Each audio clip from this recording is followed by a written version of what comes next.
The typical person on DACA came to this country at 6 years of age, obviously through no will of their own, as our chairman has just pointed out.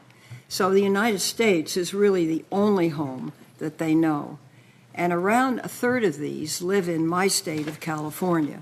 So this program is particularly important for me and for my state, where it enjoys very strong support. They contribute to our economy in so many ways, and we know that 95% of DACA recipients are working or are in school. They work as doctors, engineers, and lawyers. They study in high school and college. They are teachers in high-need schools and are serving in the military. They were on the front lines helping their community members during recent floods and hurricanes. And some are helping their communities combat today's opioid epidemic. They have become a part of American society, and efforts to expel them, I believe, are unconscionable.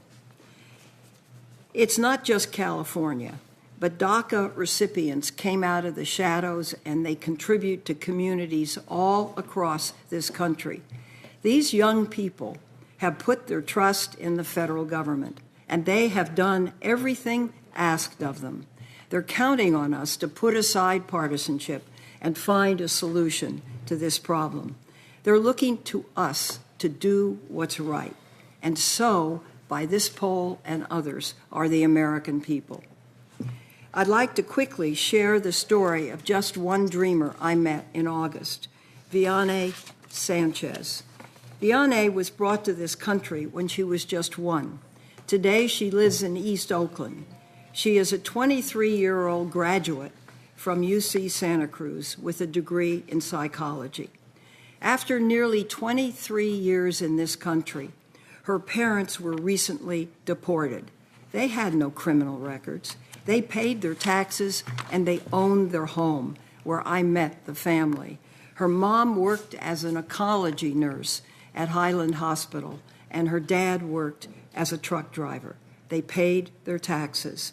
Now, Dianne is left, a DACA recipient, as the major support and caregiver for her 2 younger U.S. citizen sisters, Maylin and Elizabeth.